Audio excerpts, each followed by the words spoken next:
한국 교회가 오랫동안 지켜온 맥주 감사절입니다.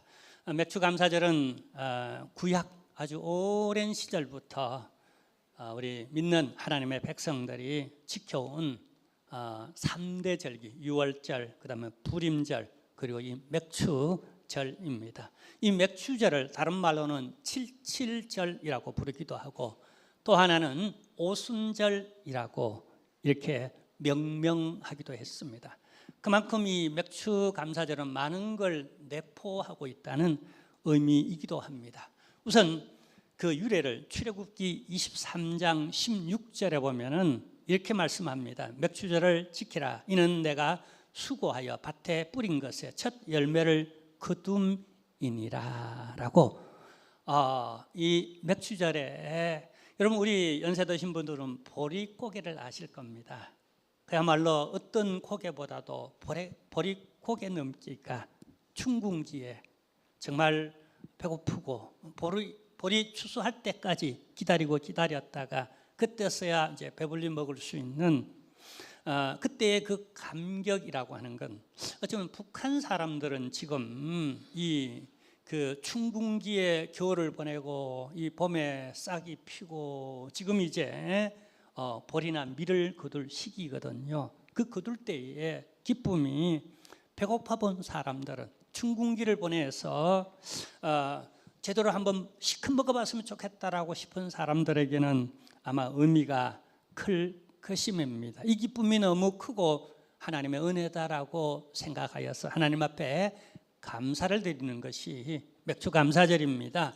레위기에서는 이 맥주 감사절을 어떻게 지켜야 할지를 이렇게 말씀합니다. 레위기 23장 15절에서 16절 말씀을 보면, 안식일 이튿날 곧 너희가 요제의 곡식단을 가져온 날부터 세워서 7 안식일에 수요를 채우고 7 안식일 이튿날까지 합하여 50일을 계수하여 새 소재를 여호와께 드리되라고 말을 합니다. 이 맥주 감사절을 칠칠절이라고 말하는 것은 이렇게 그 유월절 이후에 곡식 거두고 하는 날까지 7번, 그러니까 7번의 그 주간을, 그러니까 77, 그 7번의 지간을, 그리고 그 다음 날 곡식단을 가져와 절기를 지키는데, 그래서 50일입니다. 그래서 오순절, 오순 50일이라고 하는 말입니다. 이걸 헬라어 원어에서는 펜타코스트라고 말을 합니다. 이게 의미가 있는 것은 이 맥주 감사절을 지키는 그 절기에 우리가 잘 아는 신약 교회가 탄생하는 마가의 다락방에서 오순절, 그 오순절, 이 맥주절에 성령님이 교회에 강림을 했어요. 그래서 이것을 아주 너무너무 크고 아주 크게 기념하는 교단이 있어요. 우리 기독교 교단 가운데에. 이 교단들을 일컬어 오순절 순복음교회라고. 미국에 가면 많고 한국에서도 제일 우리나라에서 큰 교회가 오순절, 공식 명칭이 그렇습니다. 오순절 순복음교회라고. 그래서 오순절이라는 말을 꼭 붙입니다. 이만큼 맥주절을 칠칠절, 오순절로 깊이 생각하는 그런 교단이지요. 그러나 우리는 오늘 이 본문을 통하여서 히스기야가 어떻게 하나님을 찬양하며 감사하는지를 통하여서 우리가 다시 한번 우리의 오순절, 우리의 맥주절을 다시 회복하는 절기신앙을 가지게 되어지는 이런 은혜가 있기를 바랍니다. 오늘 성경에 나오는 히스기야는 본래 유다 왕으로서 잘 나가는 사람이었어요. 똑똑했고 선덕을 베풀었고 외교적인 능력도 있었고 또 신앙도 괜찮은 교회 다니는 그런 인물이었습니다. 그러나 뜻하지 않게 심각한 병이 걸렸어요. 너무나 중한 큰 정말 그 위험스러운 그런 질병에 걸렸습니다. 그때 당시 주의 종 선지자로 활동하던 사람이 바로 이사야였습니다. 이사야가 그래서 신방을 합니다. 질병 신방을 하죠. 병들어 알아 누워 있으니까 말씀을 전하러 기도해 주러 이 집에 그냥 신방합니다. 어떻게 했으면 좋겠어요? 여러분, 내가 아파서 지금 누워 있는데 여러분의 교회 담임 목사가 신방 온다면 어떤 기대를 하겠어요? 이사야의 그게 이제 그 히스기야의 심정이겠죠. 어떤 기대라는 게 누가 온다면은 어떤 기대, 목적이 있겠죠. 근데 놀랍게도 신방 가서 이사야는 어떻게 말씀을 전하는지 아세요? 한번 보세요. 이렇게 말씀을 전합니다. 그게 오늘 38장 1절. 오늘 성경은 이렇게 시작해요. 1절입니다. 그때에 히스기야가 병들어 죽게 되니, 안타까운 일이죠. 아모스의 아들 선지자 이사야가 나아가 그에게 이르되 여호와께서 이같이 말씀하시기를 너는 내 집에 뭘 하라? 유언하라. 왜요? 내가 죽고 살지 못하리라 하셨나이다 하니. 세상에 이런 신방이 어디 있습니까? 저 같으면 아마 이렇게 시한부 판정을 받고 이제 죽음을 기다리는 이 가정에 일단 무슨 말로 위로해야 할지 그 위로의 말을 찾지 못해서 어벙벙해질 것 같으네요. 그리고 가는 발걸음 내내 너무 안타깝고 너무 슬프겠어요. 평소 그렇게 친하게 예배드리고 가까운 사이고 또 훌륭한 성도였는데 죽는다니까. 하여튼 가서 뭐 두말할 것도 없이 그냥 할 말을 잃고 그냥 둘이 끌어안고 그냥 엉엉 울 것 같아요. 그리고 나도 모르게 주여 살려주세요. 뭔가 살아날 방책을 제시하고 그냥 끌어안고 주여 불쌍히 여겨주시고 좀 살려주세요. 이대로는 끝낼 수 없습니다. 왜냐하면 이때 히스기야 왕이 나이가 30대가 안 됐어요. 장가 안 갔어요. 후사도 없어요. 다윗 집안의 대가 끊어져 버리고 이걸로 다윗 집안이 소멸되어 버리는 이런 안타까운 현실 앞에서 뭔가 대책을 내놓고 함께 끌어안고 같은 공감을 가져야 하고, 그게 신방의 목적 아니겠어요? 그 냅다 하나님의 말씀을 당신 유언하세요. 당신 살지 못합니다. 여지가 없어요. 얼마나 직선적이고 성격도 얼마나 급한지. 근데 사실은요, 저도 말씀을 전하는 입장에서 먼저 이렇게 말씀하는 이사야의 심정을 한번 생각해 봤습니다. 난처하겠죠. 하나님의 말씀 그대로 전해야 되는데 인간적 생각이 들겠죠. 그래서 위로 좀 하고 싶고 내가 나서서 좀 어떤 방책도 좀 세워주고 싶고. 근데 이게 뭐냐 하면요, 사실은 더 깊이 생각해 보면 여러분, 우리 목회자가 겪는 오지랖이 있어요. 어쩌면 이 오지랖의 유혹, 그 인간적, 휴머니즘적 인간애, 이게 왜 사람인데 없을까요? 관계가 있는데 이런 왕들은 오래오래 살아서 이 나라를 부강시키고 여러 당시 외세들의 그 군웅 활거하던 시절이 바로 팔레스타인 그 정세인데 이런 사람이 꼭 필요한 거예요. 근데 안타깝게도 죽는데요. 흔히 이런 말이 있잖아요. 신이 사랑하는 사람은 빨리 죽는다. 모차르트?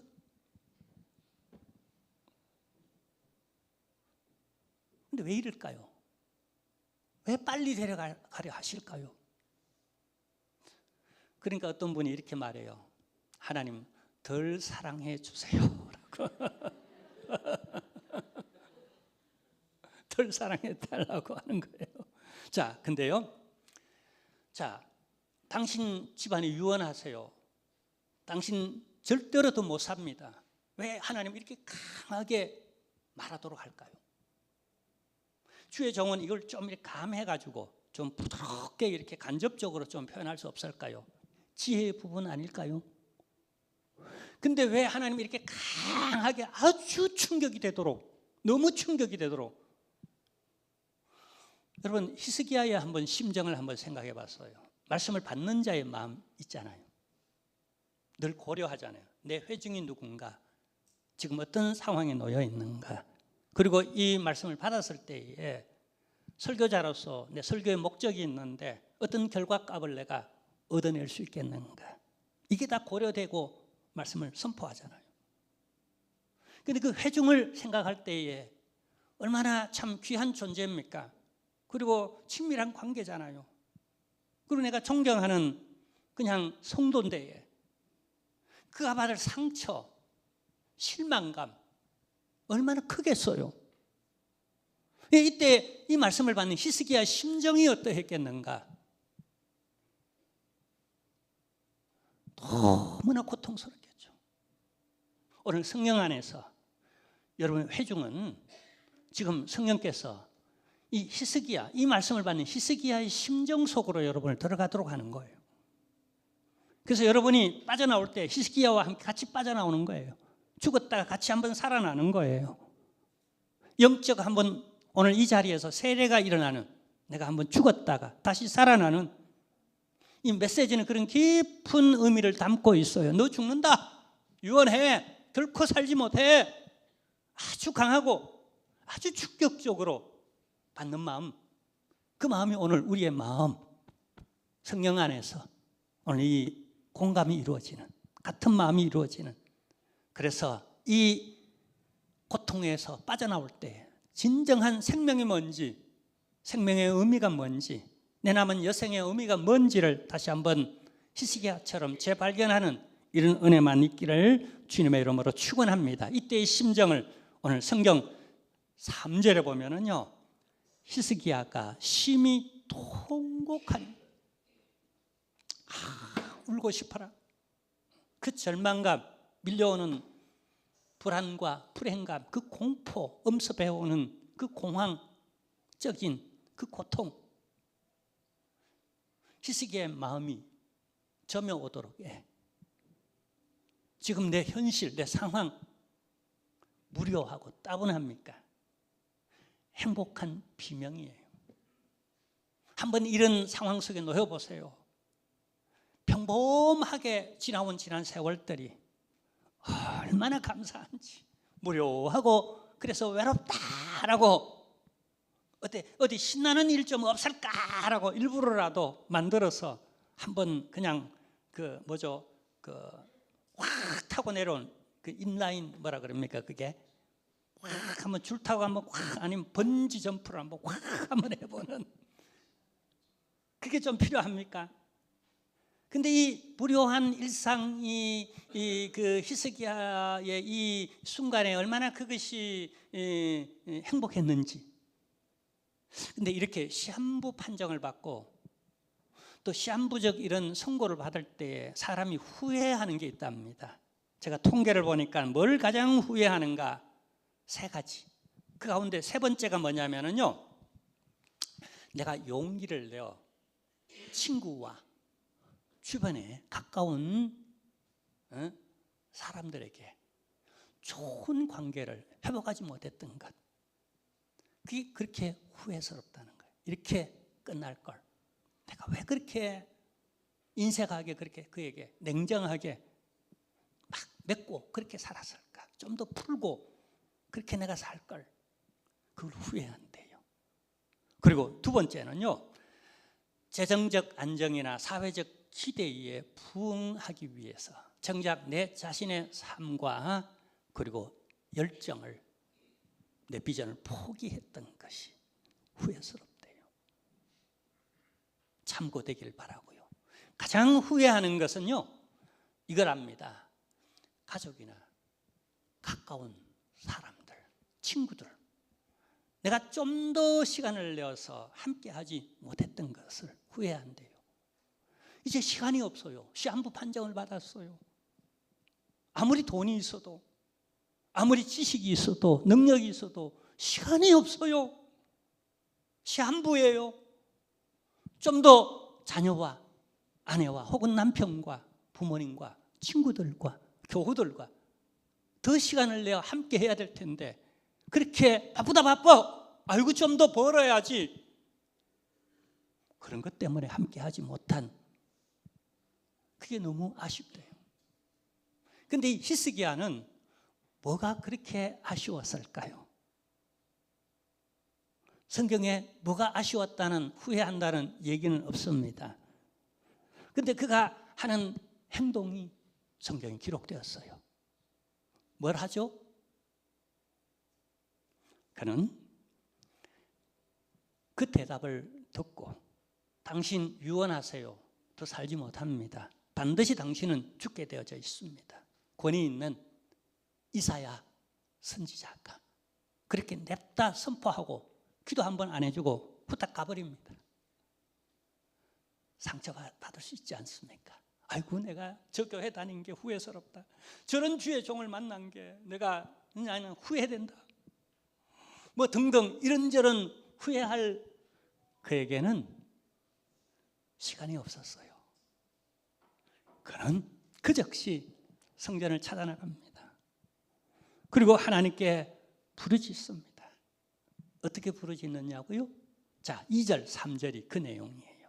함께 보겠습니다. 히스기야가 얼굴을 벽으로 향하고 여호와께 기도하여 이르되 여호와여 구하오니 내가 주 앞에서 진실과 전심으로 행하며 주의 목전에서 선하게 행한 것을 기억하옵소서 하고 히스기야가 심히 통곡하니 너무나 원통하고 분통하고 고통스럽고 상처되고 힘이 든 그 심정적 마음.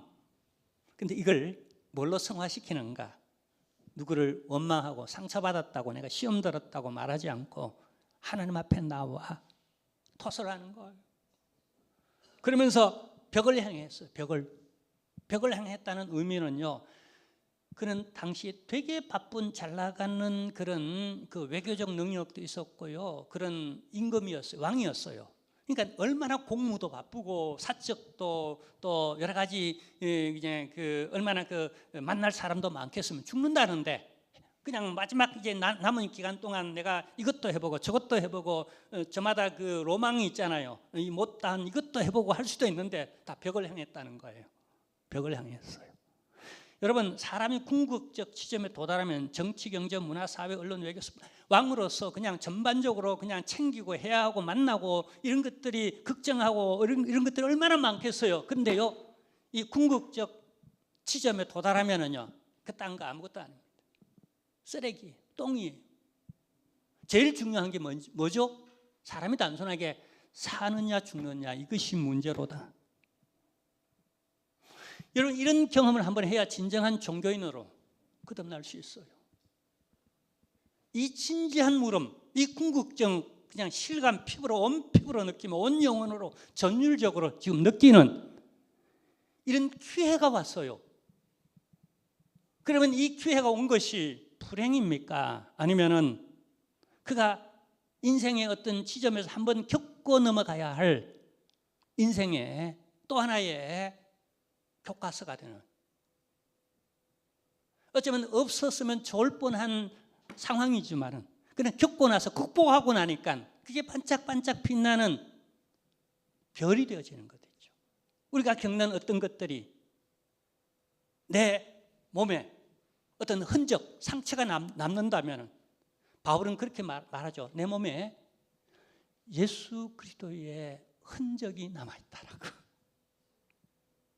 그 뭐 상황 속에서 그가 매를 맞았고 돌을 맞았고 감옥에 들어갔고 그 과정 속에 그가 지금 남아있는 이 상처들이 하나의 반짝반짝 빛나는 훈장이 되어졌다는 거예요.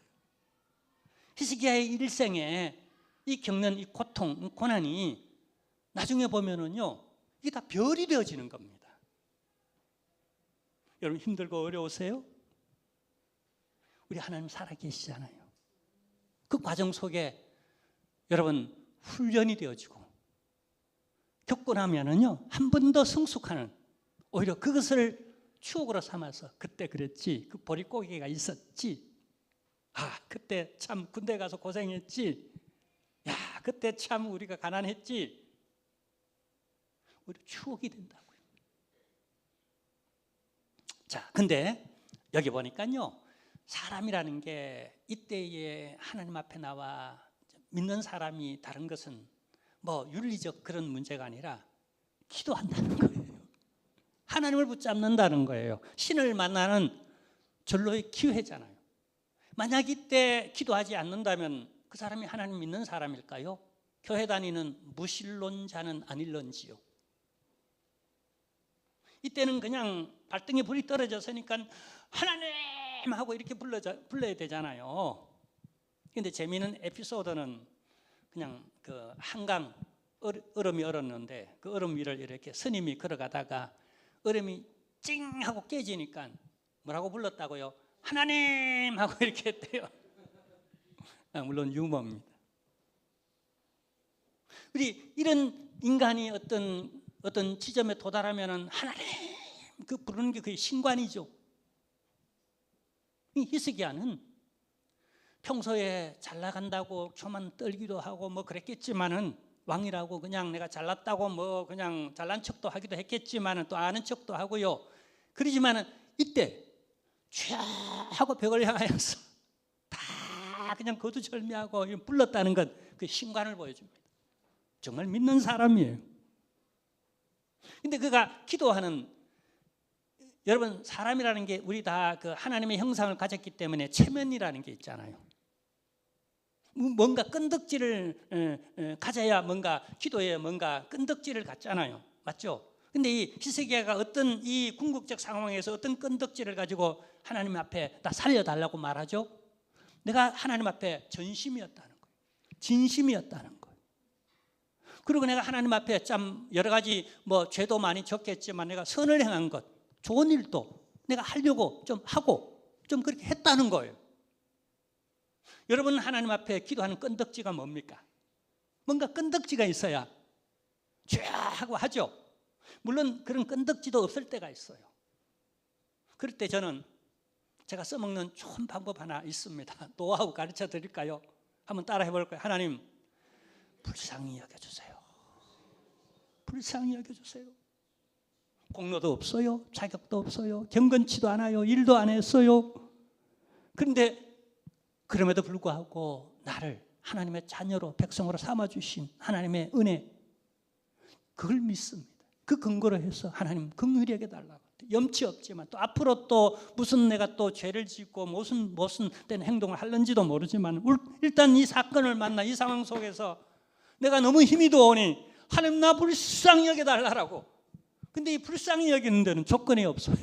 그냥 불쌍히 여기는 거예요. 그거 너무 자주 써먹지는 마세요. 그렇지만 어떤 끈덕지를 가지고 기도하는 것도 있죠. 하나님 나 열심히 봉사하잖아요. 목사잖아요. 나 열심히 목회했습니다. 하나님 조금 더 기회를 주세요. 나 그냥 죄인 맞습니다. 그러나 불쌍히 여겨주세요. 십자가의 은혜를 내가 믿습니다. 하나님 도와주세요라고.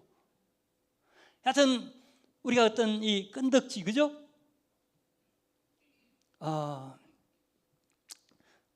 전 지금 캐나다에 있는 어떤 자매를 놓고 기도하는데 우리 교회 뭐 이렇게 몇 달 동안 있다가 이 자매가 이렇게 아직 아가씨인데 한국에서 명문, 우리나라 제일 좋은 외국어 대학, 고등학교 있죠, 그죠? 나와가지고 미국 이렇게 그 아이비리그 아주 좋은 대학 졸업하고, 근데 이제 몹쓸 암이 걸렸어요. 그래서 그냥 거의 그냥 매주 그냥 하나님 앞에 그냥 문자가 와요. 좀 이번에도 또 미국에서 특효약이 또 이렇게 그 표적 치료하는 것도 있죠, 그죠? 이것도 해봤는데 안 듣고 저것도 해봤는데 안 듣고 이것도 안 듣고 해서 또 새로운 표적 치료제가 또 개발되어 나와가지고 그게 빨리 공급돼가지고 또 적절하게 또 이 문제가 또 해결돼야 되는 사투를 벌이고 있어요. 여러분 이럴 때의 심정이 어떠하겠느냐는 거예요. 이게 히스기야의 마음이에요. 히스기야의 마음이에요. 근데 이 문제를 놓고 하나님 앞에 나와 이렇게 기도한다는 거예요. 벽을 향했고 어떤 끈덕지를 가지고 막 매달리는 거예요. 여러분 이렇게 해서 이제 우리가 앞을 내다보면서 나았다고 생각해 보세요. 하나님 고쳐줬다고 생각해 보세요. 고쳐줬다. 그러면 어떻게 기도했죠? 벽을 향했고 이런 끈덕지를 가지고 기도했잖아요. 그 다음에 응답 받았어요. 이후 히스기야는 어떤 삶을 살 것 같습니까? 그가 이런 기도를 했으니까 그가 하나님 앞에서 진정성이 있었고 신실한 믿음의 사람이었잖아요. 그 고백을 하나님 앞에 하잖아요. 이 순간에 하는 고백은 진실하잖아요. 그러니까 더욱 이걸 기억하고 하나님이 살려주고 재생에 한 번 더 기회를 주면 이런 삶을 살겠죠.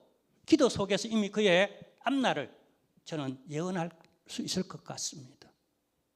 앞으로 그가 어떻게 살 것인지에 대해서. 물론 목숨도 있겠고 때로 실수할 수도 있겠지만 말입니다.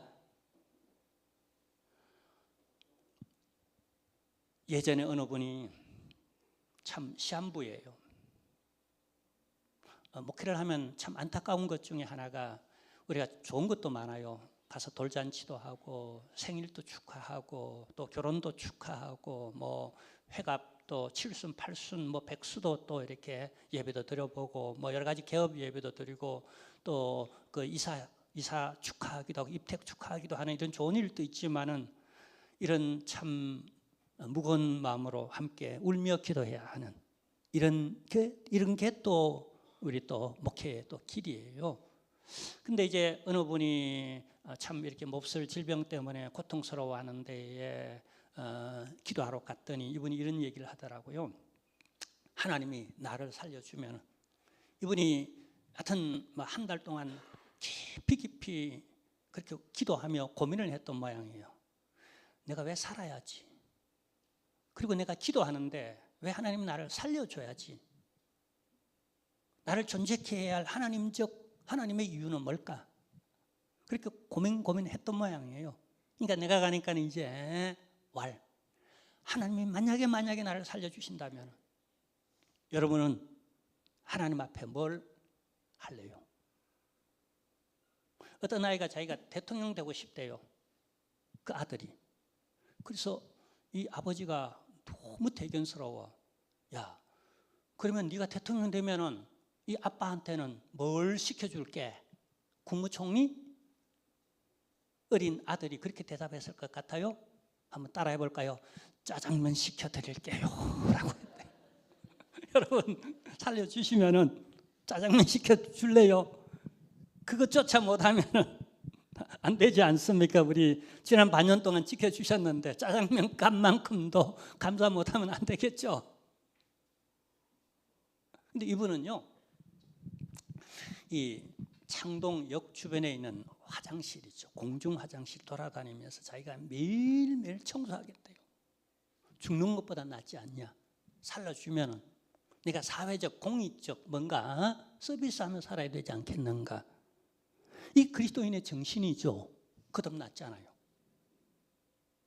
멸망할 생명, 죽었던 생명이 다시 살아났잖아요. 저는 적어도 그게 동기가 되어서 신학교 갔어요.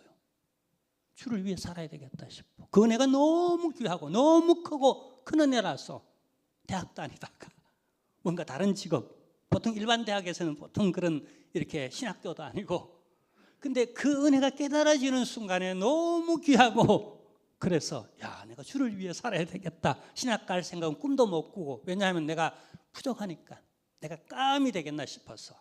목사, 성직자 이런 분들은 이만큼 수준에 있는 사람들이니까 나 같은 사람은 부족해서 안 될 것 같다 싶어서 아예 꿈도 못 꾸고 있었는데, 근데 내가 뭘 하지 하다가 군대 가서 군목 목사님이 엄청 훌륭하시더라고. 좋은 일도 하시고. 그래서 또 나를 또 군종병으로 나를 또 이렇게, 여러 신학교 졸업한 사람도 있는데 나는 그냥 군종병도 아니잖아요. 신학 신자도 모르잖아요. 근데 열심히 새벽기도 나가서 열심히 봉사하고 열심히 전하고 또 이렇게 돌아와서는 또 이렇게 잠자기 전에 그 5분 명상이 있어. 5분 명상. 잠자기 전에 애들 다 잠재워 놓고 누군가가 그게 좋은 글도 읽고 뭔가 해야 되는데 아무도 할 사람이 없으니까 제일 쫄병이었던 나를 시켜가지고 그걸 하라는 거예요. 내가 죽을 쓰며 했는데 그게 어떻게 또 소문나고 그 잘했다고 이렇게 칭찬받고 많은 사람들이 또 이렇게 우리 부대원 전체가 또 이렇게 다들 그 중대원 전체가 또 이렇게 세례도 받고, 그래서 제가 그 이제 군대 제대할 때 보니까 나로를 통하여서 세례 받도록 한 사람이 한 150여 명이 전체가 다 그냥 다 세례를 받고 이렇게 하는 우리 스님 하사 그분만 그냥 세례 안 받고, 근데 그분은 기독교에 대해서 나에 대해서 좋은 호감을 갖는데 나중에 하다가 내가 제대하는 통에 못 받았는데 여하튼 어쨌거나 이런 하나님이 여러분을 살게 하면 여러분 뭐 할래요? 끈덕지가 뭐예요? 하나님 나 이렇게 축복해 주세요. 내 기도 이렇게 다 이거 다 응답해 주세요. 우리 자녀들 잘 되게 도와주세요. 우리 부부 건강하게 살도록 주님 축복해 주세요. 그 끈덕지가 뭐예요? 그렇게 해주면 여러분 뭐 할래요? 짜장면입니까? 보다 형이상학적인, 보다 하나님 나라적인 그게 무엇인지 분명한 비전을 가지시기, 그게 또 하나의 여러분의 로망이 되시기를. 아예 그런 건 내 로망에 없는 그런 여생이 아닌, 그래서 이 히스기야에게는 이런 터닝 포인트가 필요했어요. 이렇게 충격적인 것 아니고야 어떻게 왕이 가질 것 다 가진 사람인데 하나 딱 없으면 인간은요 결국 죽느냐 사느냐의 문제잖아요. 이 문제에 딱 도달하도록 하지 않고는 이 왕을 잘 나가는 젊은 패기 있는 아주 똑똑한 능력이 있는 이 왕을 어떻게 다룰 재간이 없어요. 근데 하나님은 사람을 다루는 명수죠. 근데 이게 히스기야에게 마이너스적인 그런 경험일까요? No, 아니에요.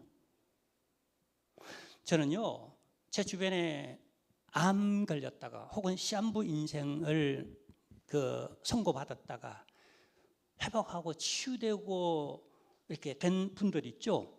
그런 목회자도 있고 사모님도 있고 그런 또 이렇게 또 성도도 장로님들도 우리 집사님들 있는데요. 이분들이 반철학자가 다 됐어요. 인생을 그냥 한번 이런 경험을 하고 나면 인생의 어떤 달관자가 된 것 같은, 보다 깊은 뭔가 그 사람에게서 옛날엔 좀 이분이 좀 가볍게 말한다, 가볍게 대한다, 생을 가볍게 살아간다라는 느낌이 들었다면은 이런 경험을 하고 나서 이분을 볼 때에 야, 이 사람 보기보다 깊다. 마음이 아주 깊다. 인생이 가볍지 않고 사람을 대할 때 깊이 진지하게 진정성 있게 대하고 자신의 삶을 진정성 있게 살아가려고 하는 이런 사람이로구나라고 하는 게 느껴지는 것 있죠. 그러니까 이게 전화위복이 됐다는 거예요. 여러분이 겪는 여러 가지 삶의 고통, 상처, 시험거리, 어려움 이런 것들 마이너스적으로만 계산하지 마세요. 내 안에 뭐가 들어오든지 간에 대조 대차표에 흑자 계산을 하는 이런 패러다임 프로그래밍화가 그렇게 만들어져서 이것도 합동하여 좋은 인생의 문이 만들어내고 저것도 또 내 안에 들어와서 합성하여서 이것도 좋은 또 빛깔을 만들어내는 빨간, 노랑, 파랑, 그래서 7개 무지개가 되어지고, 아니 때로는 인생의 연륜만큼씩이나 온갖 겪는 것들이 수많은 어떻게 해요? 색깔이 되어지고 이게 조화를 이루어낼 때에 신앙적으로 영적으로 말씀 안에서 성령 안에서 예수 안에서 이게 합력하여 선을 이루어낼 때는 어마어마한 찬란한 빛을 발하는 인생 인격이 될 수 있다는 것, 그거 생각하고 감사할 수밖에 없습니다. 감사합니다라고 표현하는 거예요. 그래서 이 히스기야가 결국 치유되지 않아요. 치유되고 나서 그가 뭘 하는지 아세요? 이미 기도 속에서 예언했잖아요. 3가지를 합니다. 하나는 뭐냐면 하나님께 나와 찬양하며 하나님을 높이는 간정의 주인공 역할을 합니다. 우리 하나님 이런 분이다. 우리 하나님 참 선하시고 좋으신 분이라고. 다 하나님 믿으세요라고 하나님을 알려요. 2번째는 뭐냐 하면 주의 전에 나와서 하나님께 막 기도하는 겁니다. 예배드리며 야 주의 전으로 나오세요. 주의 전으로 나오세요. 우리 함께 절기를 지키며 하나님 앞에 기뻐하며 하나님을 찬양하는 노래합시다라고 하는 예배 부흥 운동을 일으킵니다. 종교개혁 운동을 하며 우상을 타파하고 성전을 수리하면서 그 다음에 절기 신앙을 회복시키면서 하나님 앞에 나와 이 일에 왕이 모범을 보이는 거예요. 왕이 바쁘다는 핑계로 여러분 교회를 떠나서 살 일들이 얼마나 많습니까만은 그런 이 일을 겪고 나서는 이 최고 우선순위가 하나님 앞에 나와 예배드리는 거예요. 할렐루야. 자, 그리고 또 하나 그는 이 상황을 겪고 나서 하나님을 확실히 처음 했잖아요. 개인적으로 생사화복의 주권자가 하나님이라는 경험했잖아요. 그래서 당시에 국제적 정세가 어떻게 됐냐면 아수르 제국이 확 일어나서 그다음에 뒤이어서 어느 나라가 일어나죠? 바벨론 제국이 일어나죠. 이 바벨론 제국에 의하여서 이미 북쪽은 망해버렸어요. 그리고 남쪽 이 유다를 그냥 우겨 싸고 포위를 했어요. 근데 그 상황 가운데서 이미 개인적으로 죽었다 살아났죠. 이게 영적 유산이 되어서 여하튼 하늘이 무너져도 솟아날 구멍은 있다. 그 내가 잡을 수 있는 이 그 끈이 하나님이다라고 하나님 앞에 나와 죽으라고 기도하죠.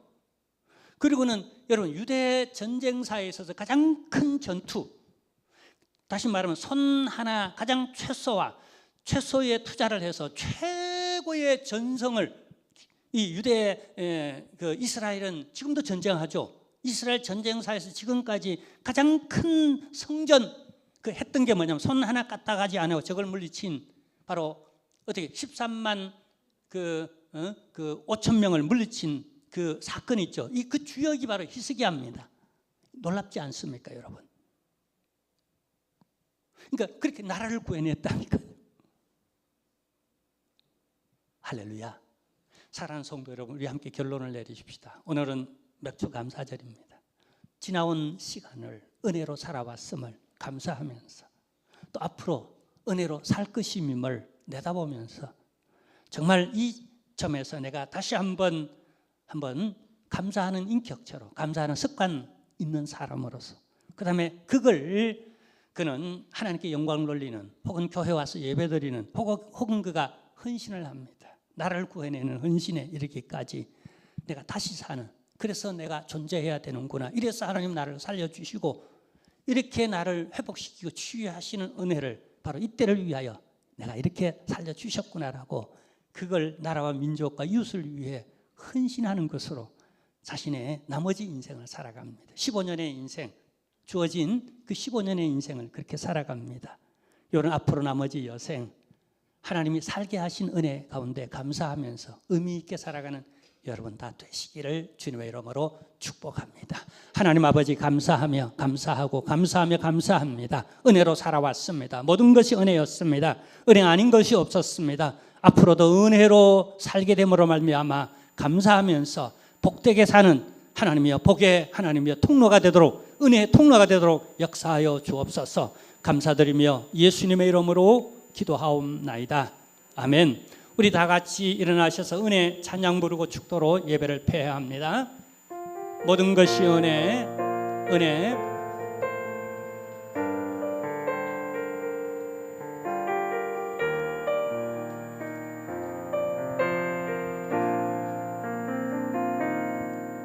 내가 누려왔던 모든 것들이, 아멘. 내가 지나왔던 모든 시간이, 내가 걸어왔던 모든 순간이 당연한 것 아니라 은혜였소. 아멘. 아침 해가 뜨고 저녁에 노을,